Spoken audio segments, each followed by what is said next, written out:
इस क्लास में स्टडी करने वाले हैं पर्यावरण अध्ययन के टॉप 20 क्वेश्चनों की, जो कि एग्जाम में बार बार पूछे जाते हैं। इसलिए आप सभी लोगों से रिक्वेस्ट है इस वीडियो को आप सभी कंप्लीट देखें और आप कितने प्रश्नों के सही जवाब देते हैं वो भी आप हमें कमेंट बॉक्स में अवश्य बताएं। तो बिना समय गवाए शुरू करते हैं साथियों इस प्यारे से वीडियो को। पहला प्रश्न है, प्रकाश संश्लेषण में पर्णहरित अर्थात क्लोरोफिल की क्या भूमिका होती है? ऑप्शन ए जल का अवशोषण करना, ऑप्शन बी प्रकाश का अवशोषण करना, ऑप्शन सी कार्बन डाइऑक्साइड का अवशोषण या फिर ऑप्शन डी इनमें से कोई नहीं। साथियों यहाँ पर करेक्ट आंसर ऑप्शन बी के साथ जाएगा। हम सभी जानते हैं जो हरे पेड़ पौधे होते हैं वह प्रकाश संश्लेषण क्रिया के द्वारा अपना भोजन का निर्माण करते हैं और इस क्रिया में क्लोरोफिल या पर्णहरित का जो मुख्य कार्य होता है प्रकाश का अवशोषण करना। क्लियर। प्रश्न क्रमांक 2 पर आते हैं, निम्नलिखित में से कौन सा जोड़ा असत्य है? बताएं आप इन 4 में से कौन सा जोड़ा असत्य है?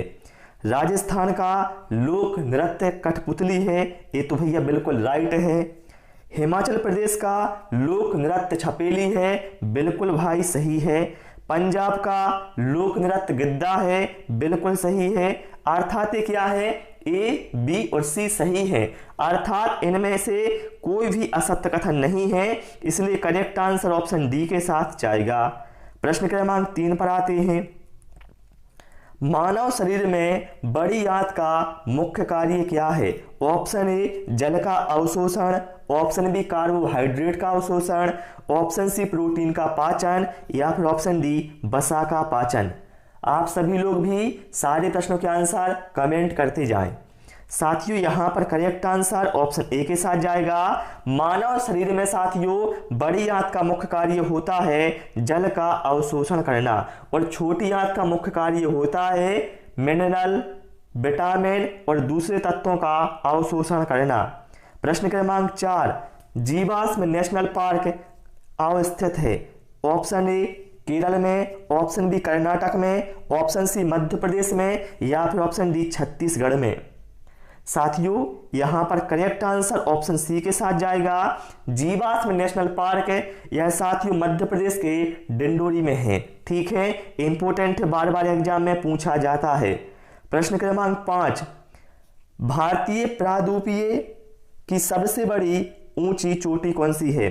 बताना है प्रायद्वीपीय भारत की सबसे ऊंची चोटी कौन सी है। यहां पर 4 ऑप्शन दिए गए हैं। साथियों यहां पर करेक्ट आंसर हमारा ऑप्शन बी के साथ जाएगा। प्रायद्वीपीय भारत की सबसे ऊंची चोटी अनाईमुडी है। ठीक है, यदि आपसे पूछा जाए नीलगिरी की सबसे ऊंची चोटी कौन सी है तो बताइएगा दोदा बेटा। दोनों क्वेश्चन पूछे जाते हैं। ठीक है, चलिए अगला है, निम्न में से किस रुधिर वर्ग में एंटीबॉडी का अभाव पाया जाता है? ऑप्शन ए वर्ग, ऑप्शन बी वर्ग, ऑप्शन सी ए बी वर्ग या फिर ऑप्शन डी ओ वर्ग।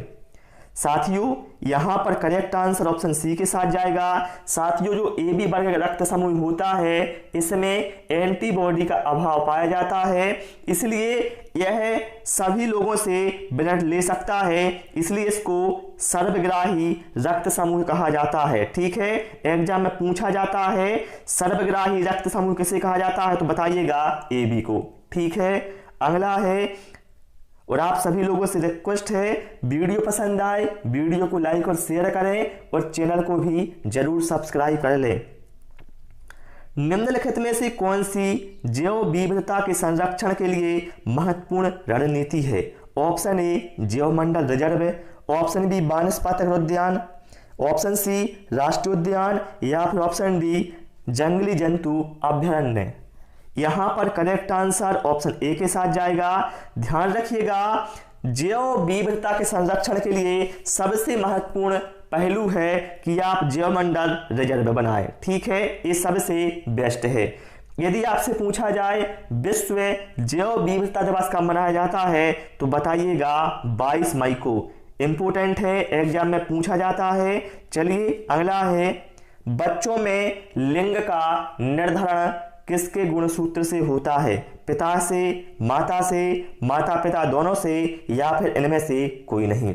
साथियों बच्चों में लिंग का निर्धारण अर्थात लड़का होगा या लड़की होगी ये निश्चित होता है पिता से। ठीक है, करेक्ट आंसर ऑप्शन ए के साथ जाएगा। ओके, अगला है पारिस्थितिक तंत्र में एक पोष स्तर से दूसरी पोष स्तर में स्थानांतरण से ऊर्जा की मात्रा बढ़ती है, घटती है, स्थिर रहती है या फिर बढ़ सकती है या फिर घट सकती है। साथियों करेक्ट आंसर ऑप्शन बी के साथ जाएगा। जब आप पारिस्थितिक तंत्र में एक पोष स्तर से दूसरे पोष स्तर में जाएंगे तो साथियों जो ऊर्जा का स्थानांतरण है वो क्या है, कम होगा। ठीक है, केवल 10% ही आगे वाले को ऊर्जा मिल पाती है पिछले वाले से। ठीक है, यह लिंडमान के नियम के अनुसार होता है। ओके, अगला है कि स्टोथर्म पौधे हैं जो उगते हैं। बताएं आप है कि स्टोथर्म पौधे कहां पर उगते हैं? तेज प्रकाश में, अधिक ताप पर, बहुत कम ताप पर या बहुत कम प्रकाश में? साथियों करेक्ट आंसर ऑप्शन सी के साथ जाएगा। है कि स्टोथर्म पौधे बहुत कम तापमान पर उगते हैं साथियों, और यह मुख्यतः आर्कटिक एवं अंटार्कटिक क्षेत्रों में पाए जाते हैं। ठीक है ना। चलिए अगला क्वेश्चन जाते हैं। अगला है ग्रेट हिमालय राष्ट्रीय पार्क जिसे यूनेस्को ने विश्व धरोहर स्थल घोषित किया है, यह कहां पर अवस्थित है? उत्तराखंड में, हिमाचल प्रदेश में, जम्मू कश्मीर में या फिर नागालैंड में? साथियों यहां पर करेक्ट आंसर हमारा ऑप्शन बी के साथ जाएगा। ग्रेट हिमालय राष्ट्रीय पार्क यह साथियों हिमाचल प्रदेश के कुल्लू क्षेत्र में है, जिसकी स्थापना साथियों 1984 में हुई थी। साथियों कभी कभी एग्जाम में क्या है, जो फेमस राष्ट्रीय उद्यान होते हैं उनके स्थापना वर्ष भी पूछ लिए जाते हैं, इसलिए आपको जो फेमस नेशनल पार्क हैं उनके स्थापना वर्ष जरूर याद होने चाहिए। जैसे जिम कॉर्बेट का, काजीरंगा का, बांधवगढ़ का, कान्हा किसली का। ठीक है, अगला है निम्नलिखित में से कौन सा बहुलक जैव निम्नीकृत नहीं किया जा सकता? Option A cellulose, option B starch, option C protein या फिर ऑप्शन डी पीवीसी। साथियों जैव निम्नीकृत उन्हें कहा जाता है जो प्राकृतिक रूप से कवक, बैक्टीरिया आदि के द्वारा अपघटित हो जाते हैं। जैसे यहां पर हम देखें सेलुलोज है, स्टार्च है, प्रोटीन है, ये क्या है, अपघटित हो जाएंगे। लेकिन साथियों जो पीवीसी है यह जैव निम्नीकृत नहीं है बल्कि यह अनिम्नीकृत है। ठीक है, चलिए अगला क्वेश्चन है काला सीसा किसे कहा जाता है? Option A graphite, option B कोयला, ऑप्शन सी यूरेनियम या फिर ऑप्शन डी कार्बन। साथियों यहां पर करेक्ट आंसर हमारा ऑप्शन ए के साथ जाएगा। काला सीसा ग्रेफाइट को कहा जाता है।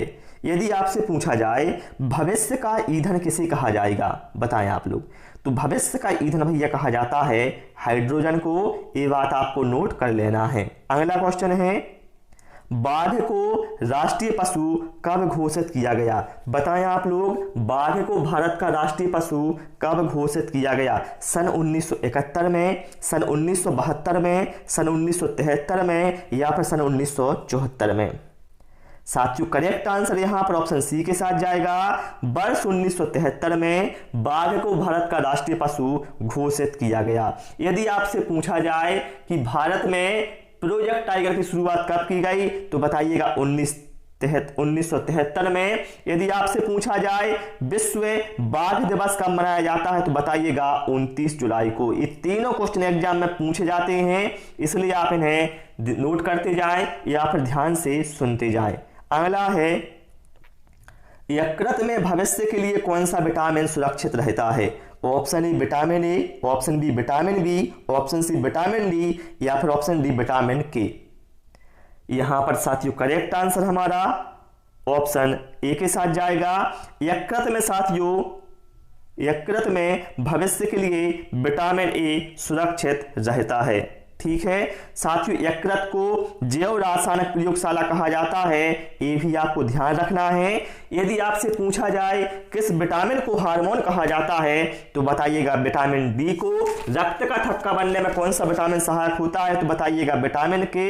यदि पूछा जाए वेरी नामक रोग किसकी वजह से होता है तो बताइएगा विटामिन बी की कमी से। अगला क्वेश्चन है, श्रमिक मधुमक्खी अन्य मधुमक्खियों को भोजन के स्रोत की दिशा कैसे ज्ञात कराती है? भिनभिनाकर, नृत्य के द्वारा, रासायनिक संकेत के द्वारा या फिर स्पर्श के द्वारा। यहां पर करेक्ट आंसर हमारा ऑप्शन बी के साथ जाएगा। श्रमिक मधुमक्खी अन्य मक्खियों को भोजन के जो स्रोत की दिशा है वह नृत्य के द्वारा ज्ञात कराती है। अगला क्वेश्चन है, ग्रामीण क्षेत्र में गोबर का प्रयोग झोपड़ी की दीवारों एवं फर्श को लीपने के लिए किया जाता है जिससे वे चिकनी रहें, घर्षण हेतु खुरदुरी हो जाए, दीवारों एवं फर्श का प्राकृतिक रंग हो या फिर कीट दूर रहें। साथियों इस क्वेश्चन में लोगों को बहुत कंफ्यूजन होता है, लेकिन साथियों इसका जो करेक्ट आंसर है वो होता है ऑप्शन डी, ताकि हम गोबर को इसलिए साथियों यूज करते हैं ताकि जो कीड़े मकोड़े हैं वो क्या है दूर रहें। ठीक है चलिए अगला है, कांटेनुमा पत्तियों को दर्शाकर शिक्षक किस प्रकार के पौधों के बारे में पढ़ा रहा है? स्थलीय, जलीय, उभयधर्मी या फिर मरुस्थलीय। साथियों हम सभी जानते हैं मरुस्थलीय पौधों की जो पत्तियां होती हैं वो क्या है कांटेदार होती हैं, जिससे क्या होता है पानी का जो वाष्प उत्सर्जन है वो कम हो सके। ठीक है अर्थात इसलिए यहां पर जो करेक्ट आंसर है वो ऑप्शन डी के साथ जाएगा, क्योंकि यहां पर शिक्षक क्या है कांटेनुमा पत्तियों को दर्शा रहा है, अर्थात वह मरुस्थलीय पौधों के बारे में पढ़ा रहा है। अगला है, कौन सी प्राकृतिक आपदा नहीं है? भूकंप, शॉर्ट सर्किट से लगी आग, सुनामी या फिर चक्रवात। साथियों प्राकृतिक असंतुलन की वजह से जो घटनाएं होती हैं उन्हें हम प्राकृतिक घटनाएं कहते हैं। ठीक है साथियों यहाँ पर जो शॉर्ट सर्किट से लगी आग है यह एक मानव जनित आपदा है, ना कि प्राकृतिक आपदा। यदि आपसे पूछा जाए सुनामी किस भाषा का शब्द है तो बताइएगा जापानी। तो प्यारे साथियों इस क्लास में इतना ही। उम्मीद है आप सभी को वीडियो पसंद आया होगा। वीडियो पसंद आया हो वीडियो को लाइक और शेयर करें, चैनल को सब्सक्राइब करें। Thanks for watching this video.